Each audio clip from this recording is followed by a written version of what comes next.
We are on the topic responses to the abiotic factors. ठीक है, तो यहाँ पे हमने सिर्फ इंट्रोडक्शन थोड़ा देखा था कि डिफरेंट लाइफ जो लिविंग थिंग्स है उनको वो लोग एबायोटिक फैक्टर से किस तरह से डीलिंग करते हैं। ठीक है, क्योंकि उनको क्या है ना, सर्वाइव करना है। एबायोटिक फैक्टर्स तो चेंज हो जाता है और कभी कभार बड़ा चेंज आ जाता है, तो उनको वो खुद को सरवाइव करने के लिए उनके सामने वो लोग को किस तरह से वो लोग फेस करते हैं। हाँ, और ये रीजन की वजह से कभी कभार इवोल्यूशन भी आफ्टर मिलियंस ऑफ ईयर्स हम देखेंगे। पर्टिकुलर कोई ऑर्गेनिज्म में हम लोग स्टडी करेंगे तो कुछ इवोल्यूशन भी हमें देखने को मिलता है। ठीक है, तो वो लोग क्यों ये एबायोटिक फैक्टर्स को रिस्पॉन्स करते हैं? क्यों? क्योंकि उनको उनके बॉडी के अंदर चल रहे बायोकेमिकल रिएक्शंस, फिजियोलॉजिकल फंक्शंस है वो बराबर से प्रोसीड करने हैं। ठीक है, अगर वो एबायोटिक फैक्टर्स को रिस्पॉन्स नहीं करते तो उनकी बॉडी के अंदर के जो प्रोसेसेस है वो डिस्टर्ब हो जाती है, मैकेनिज्म है वो डिस्टर्ब हो जाता है। ठीक है, और उसकी वजह से वो लोग फिर सरवाइव नहीं कर सकते, फिटनेस उनमें नहीं रहती है। ठीक है, तो इस पे हमें ये यहाँ पे एक छोटा सा ऐसे दिया हुआ है, आपको डायग्रामेटिकली कुछ रिप्रेजेंटेशन दिया हुआ है जिसमें 2 लेवल्स दिए हुए हैं, internal level and external level. ठीक है, एक्सटर्नल लेवल, ये इंटरनल लेवल क्या है, जो हमारे बॉडी के अंदर जो टेम्परेचर रहता है। हाँ, और एक्सटर्नल लेवल क्या है, जो बाहर में जो रहता है। ठीक है, एनवायरमेंट में जो रहता है। ओके, तो इसमें ना डिवाइड किए गए लिविंग थिंग्स को conformers, regulators and partial regulators में डिवाइड किए गए। ओके, अभी रेगुलेटर्स किसको बोलते हैं? रेगुलेटर्स वो होते हैं, जनरली वो वर्टिब्रेट्स आते हैं, लोअर वर्टिब्रेट्स आते हैं, मैमल्स आते हैं इसके अंदर। वो लोग क्या करते हैं, बाहर अगर टेम्परेचर बहुत चेंज हो रहा है, ठीक है, जैसे कि बहुत ठंड हो रही है, हाँ, तो रेगुलेटर्स क्या करते हैं, अपने बॉडी का टेम्परेचर वो हिसाब से वो लोग बढ़ाते नहीं है। मतलब वो लोग क्या करते हैं, अपना बॉडी का टेम्परेचर तो वो एज इट इज ही रखते हैं। ठीक है, पर वो कुछ आर्टिफिशियल मीन्स या कोई नेचुरल मीन्स से प्रोसेस ऐसे कर लेते हैं कि उनके बॉडी का टेम्परेचर वैसा का वैसा ही रहे। बाद में हम लोग ये पूरा स्टडी करेंगे तो थोड़ा क्लियर हो जाएगा आपको। ठीक है, तो इसीलिए रेगुलेटर्स को ऐसे लाइन में मेंशन किया है। कन्फॉर्मर्स देखो, जैसे जैसे बाहर का टेम्परेचर बढ़ रहा है ना, ये लोग क्या होते हैं, इनवर्टिब्रेट्स इसमें आते हैं। ये लोग अपने इंटरनल लेवल्स को भी, अपने बॉडी का टेम्परेचर भी वो हिसाब से बढ़ाते रहते हैं। इसीलिए देखो, ये कंटिन्यूस बढ़ रहा है तो ये भी बढ़ रहा है।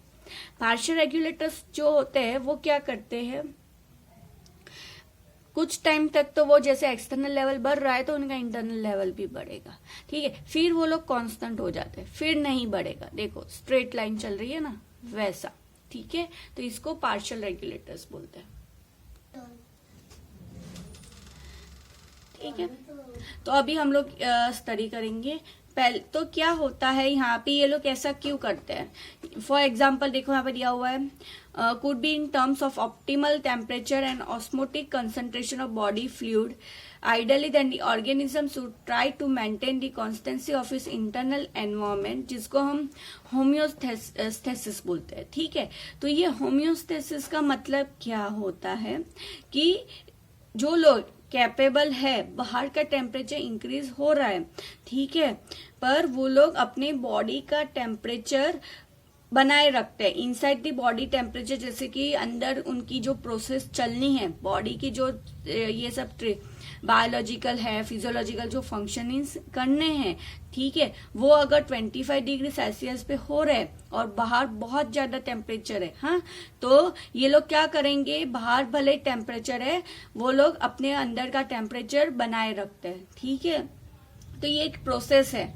होम्योस्टेसिस क्या है? द प्रोसेस है by which body reacts to change in order to keep the condition inside the body.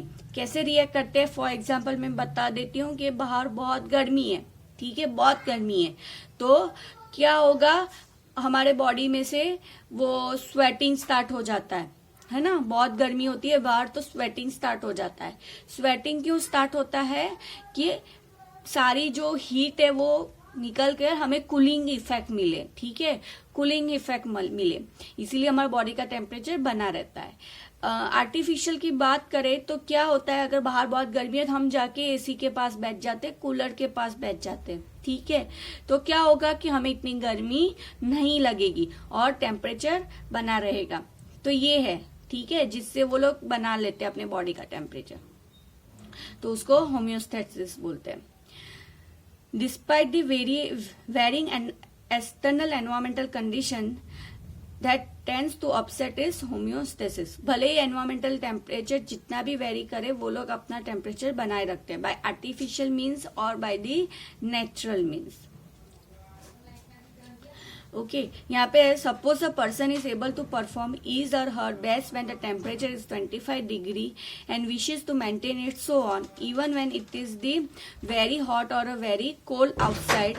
It could be achieved at the home, in the car, while traveling and at the workplace by using the air condition in summer and heater in the winter। ठीक है, तो ये क्या है, एक artificial mean दिखाई गई है आपको। ओके, और ऐसे बात करें तो क्या होगा, बहुत कोल्ड होती है तो हम लोग बहुत एक्सरसाइज करते हैं, ठीक है ना, बहुत एक्सरसाइज करते हैं या फिर हमें शिवरिंग आ जाता है। तो ये सब आने के पीछे का रीजन क्या है कि हीट प्रोड्यूस होती है उससे, है ना, और कोल्ड है तो बॉडी में हीट प्रोड्यूस होगी तो टेम्परेचर वापस बन जाएगा जितना उसको चाहिए। जैसे कि 25 डिग्री है, बेस्ट है, वहां पे अच्छे से परफॉर्म होता है function. Okay, then his her performance would be always maximal regardless of the weather around her. तो वो अपना भले ही टेम्परेचर बाहर जैसे भी हो रहा है पर वो अपना काम बेस्ट दिखाएगा। Here the person's homeostasis is accomplished not through the physiological but artificial means। तो यहाँ पे हमने सिर्फ ये जो एयर कंडीशंस और हीटर की बात की है ना, तो वो उसको आर्टिफिशियल मीन्स में कंसिडर किया जाता है। ओके।